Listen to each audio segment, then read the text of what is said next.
Всем привет! Политический кризис в Канаде продолжается, и некоторые аналитики говорят, что такого кризиса никогда еще не было вообще в канадской истории. В эти 2 дня истекли 2 ультиматума к Трюдо. В понедельник ультиматум либеральных бунтарей, а во вторник ультиматум блока Квебекуа. The Canadian Press в понедельник опубликовала сообщение о том, что несколько либеральных депутатов призывают к тайному голосованию по лидерству Джастина Трюдо, после того, как он ясно дал понять, что никуда не уйдет, несмотря на призывы уйти в отставку. Напоминаю, что раннюю петицию Трюдо об отставке подписало 24 либеральных МП.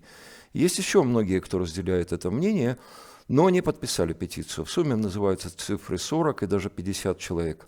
Всего во фракции либералов 152 человека. Но пока ничего не происходит. Дальнейшие действия бунтарей непонятны. Напомню, что Трюдо еще в четверг заявил, что остается, а министр иммиграции Миллер назвал действия бунтарей мусором. Пока непонятно, утрутся ли они или у них есть воля. В парламенте в понедельник практически ничего не происходило, Трюдо вообще не появился, а Пьер Польев дал пресс-конференцию где-то на улице.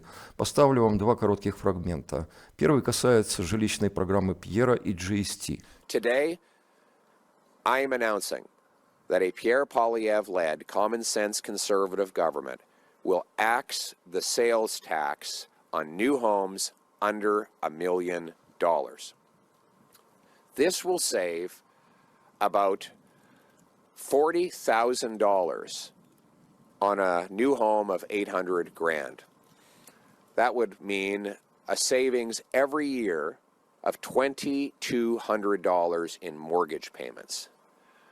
Getting rid of the GST on new home builds will stimulate 30,000 additional homes built every single year, which incidentally will actually generate more income tax revenue for the government without raising rates.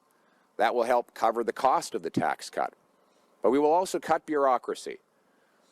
We're going to cut the programs that liberals themselves admit haven't built any homes. The Accelerator Fund. Sean Fraser goes to the committee and says that the program doesn't build houses. And he's right. Since they gave $500 million to Toronto, home building's down by 20%. And development taxes are up by 40%. Money given to Vancouver has led to less construction and higher taxes. To Winnipeg, they gave Winnipeg money, and the Winnipeg City Hall blocked 2,000 homes next to a transit station built for those homes. Construction is down there as well. So while Trudeau and the NDP Liberals build bureaucracy, I want to build homes. Таким образом, становятся понятны кое-какие детали плана Пьера по жилью. Кстати, забегая вперед, скажу, что во вторник, похоже, либералы решили скопировать эту идею Пьера по GST.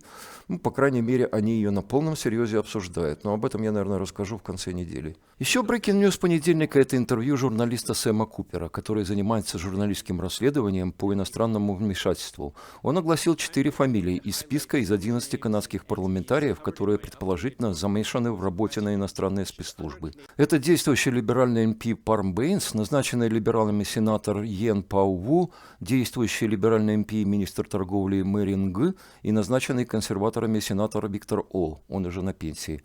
Ранее называлось еще одно имя от либералов, но подробности в конце недели. Пока что мы видим почти все либералы, а единственный консерватор на пенсии. Поставлю вам еще один кусочек из Пьера. You've accused the Prime Minister of lying about having information that members of your party are complicit or otherwise involved in foreign interference. I wondered if you could flesh that out a bit. How do you know he's lying? Have you done anything internally to examine this problem within your party or made any changes? We told him to release the names, and we know he'd release the names if he had them.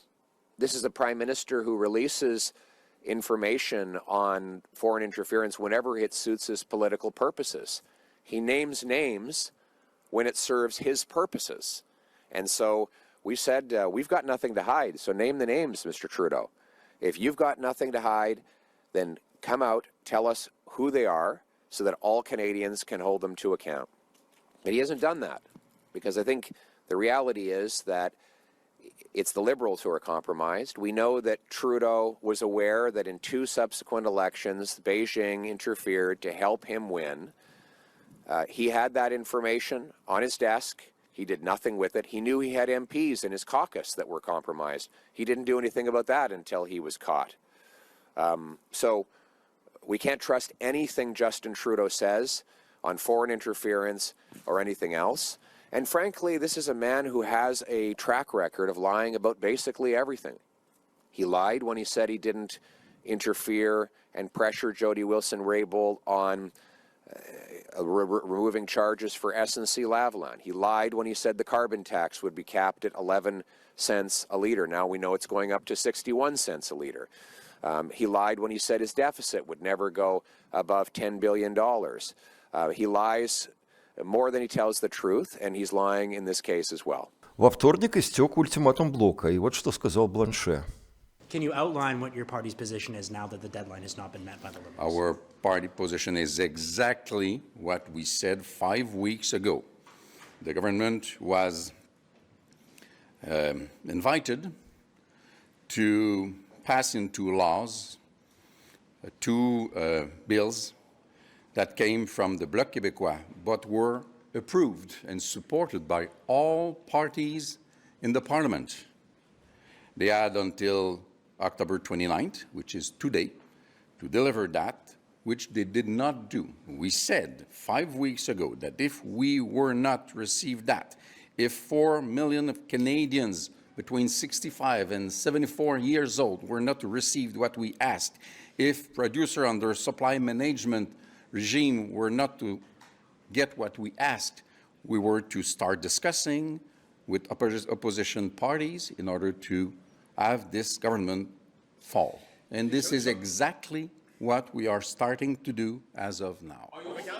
Ну, звучит уверенно, посмотрим. Дальше он еще сказал, что Блок готов голосовать за вотум недоверия, если формулировка будет совсем простая. Что-то типа «парламент потерял доверие к правительству». Напомню вам, что сейчас для того, чтобы вотум недоверия прошел, нужны голоса всех трех оппозиционных партий. Но непонятна ситуация по бунтарям. Будут ли они бунтовать до конца и поддержат вотум недоверия, или сглотнут? Если не сглотнут, то можно обойтись и без Синха. Однако в этом случае, поймите, надо, чтобы они все как-то договорились. Там, если их будет пару человек, то этого не хватит. Это должно быть там, ну, человек 15, лучше 20. Тогда можно будет обойтись без Синха. Ну ладно, а что Трюдо? Трюдо по-прежнему ничего не делает. Слушай, есть такой премьер-министр Канады, да, Трюдо. Его все любят, потому что он очень хорошо себя ведет, умеет говорить, выглядит импозантно и так далее. Но он пустое место, он вообще никто. А почему? Он не делает ничего. Но так долго продолжаться не может. В прошлом выпуске 182 про Цукцванг Трюдо я уже рассказывал, сколько всего накопилось. Так что наблюдаем за событиями, надеюсь, что уже на этой неделе что-то станет понятно. Как только появятся новости, я, конечно, сообщу. А в воскресенье, как обычно, дам обзор за всю неделю. Подписывайтесь, шерьте, ставьте лайки, комментируйте. На сегодня все. Всем спасибо, пока.